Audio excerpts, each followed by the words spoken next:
Nessa aula aqui, eu vou trazer para você alguns diferentes tipos de taxas de juros, que é muito importante para você que quer trabalhar com mais investimento, entender se o financiamento está sendo compatível com aquilo que você procura, se o investimento ele vai ser lucrativo naquilo que você precisa, tá? Quando a gente fala de taxa de juros, elas podem e muitas das vezes vão estar representadas em diferentes unidades de tempo. Eu posso ter taxa de juros anuais, eu posso ter taxa de juros mensais, eu posso ter taxa de juros trimestrais, diárias e por aí vai. Depende muito daquele pacote, do serviço, dos juros, do financiamento, do empréstimo, daquilo que eu estou fazendo. É claro que quando a gente pensa na taxa de juros, né, a gente precisa entender como que elas vão se trabalhar para eu sempre analisar aquilo que é mais benéfico para mim. Né? Você como investidor, imagina só, você está pegando dinheiro. Então, se você está pegando dinheiro, por exemplo, vou colocar aqui, está entrando dinheiro no caixa, você sempre vai querer uma taxa de juros menor. Né? A gente precisa ter uma taxa de juros menor. Agora, quando eu estou emprestando dinheiro, eu posso querer ter uma taxa de juros maior, eu posso querer ter uma maior taxa, né? Então, é lógico, vai querer ganhar mais dinheiro e tudo mais. Então, isso vai trazer muita utilidade para a gente entender esses tipos de taxa de juros. Em muitos casos, quando a gente faz um empréstimo, quando pega valor, vem muito aquela visão assim, ó, taxa efetiva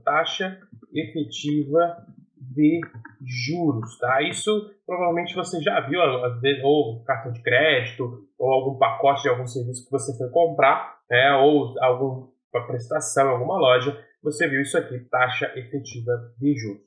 E o que é a taxa efetiva de juros? A taxa efetiva é uma taxa de juros que ela pode ser utilizada diretamente no cálculo de juros simples ou juros compostos, bastando observar se o período está representado na mesma unidade de tempo da taxa de juros.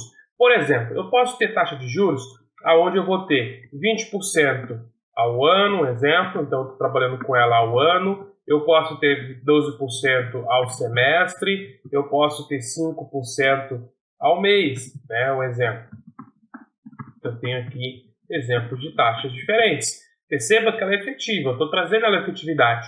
Então, se o meu período, né, se eu digo assim, olha, o período ele é de 5 anos, eu posso utilizar 20% ao ano durante 5 anos. Se eu estou trabalhando no semestral, é 12% ao semestre, eu vou pegar esses 5 anos e dividir por 6 meses. Então, eu vou dividir, vai ter 2 anos e meio. Por quê? Porque o preço vai ter alguns semestres ali. Por quê? Porque eu preciso ter sempre o período de encontro, ele precisa ser equivalente com a minha efetividade da taxa de juros. Então, se eu pego 5 anos, por exemplo, e aí eu vou multiplicar 5 vezes, por exemplo, 12, né, que é a quantidade de meses do ano, eu divido ali por 6. Então, eu tenho o quê? 10 semestres. Então, se é 12% ao semestre, ou seja, eu vou ter aí esses juros correndo 10 vezes. Então, eu vou ter 10 cálculos de juros, 10 atualizações de juros, devido à minha taxa de juros efetiva, tá? Então, a gente vai ter isso aí. Outra taxa que a gente vai ter, que muito se fala também, é a taxa nominal. Taxa nominal de juros. Então, quando você faz um empréstimo, quando você compra alguma coisa, isso vai acontecer. Isso pode ter aí taxas nominais.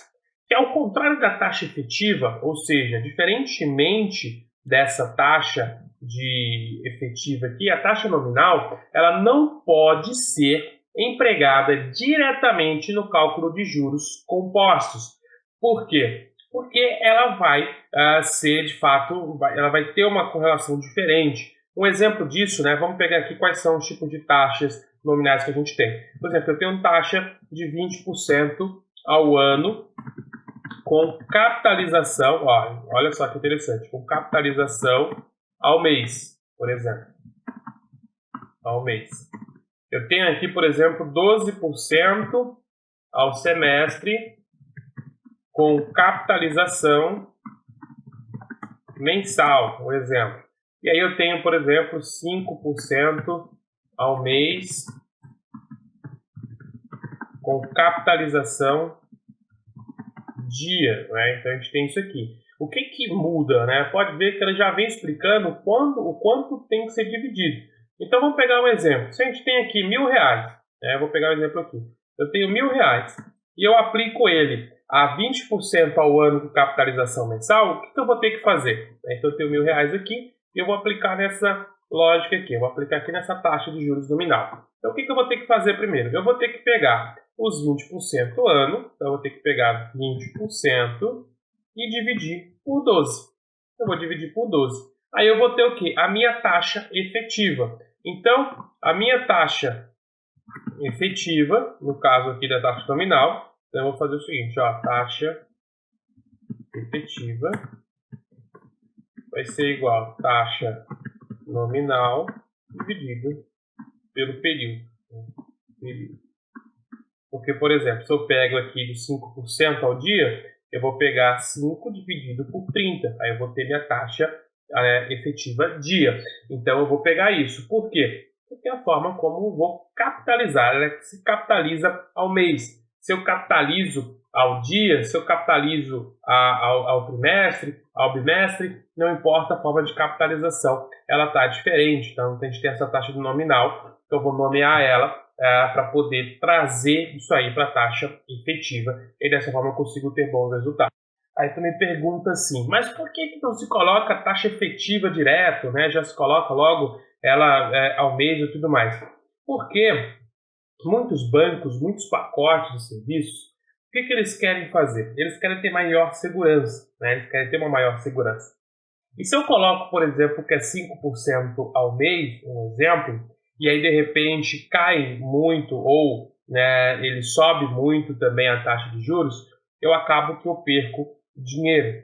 Quando eu estabeleço um limite, ou por exemplo, eu falo, no ano eu vou te pagar 20% com capitalização mensal. Se por acaso esse investimento ele ultrapassar esse teto, eu vou te pagar os 20% ao ano. Né? Ou se por acaso pagar menos, eu estou te garantindo 20%.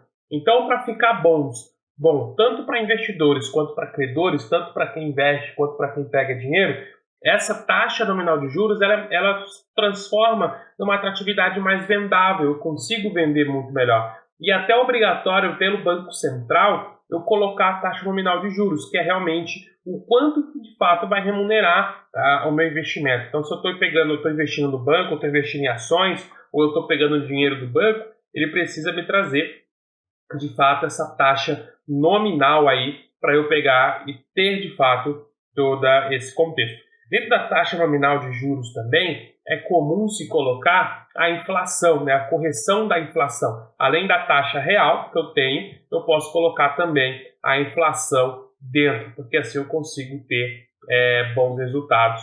E aí no final eu consigo produzir o mesmo efeito, que é a rentabilidade, que é a rentabilizar a fórmula, rentabilizar o caixa, rentabilizar o investimento, tá? Então, isso pode acontecer, beleza?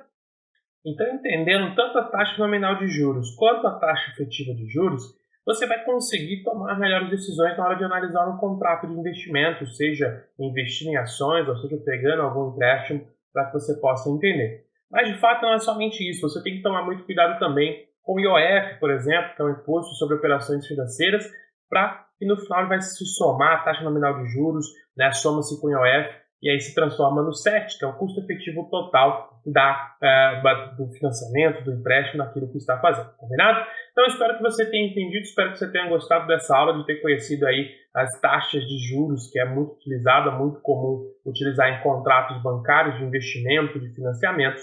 Espero te ver também numa próxima aula. Fique comigo. E como eu sempre gosto de dizer, por enquanto, vamos que vamos.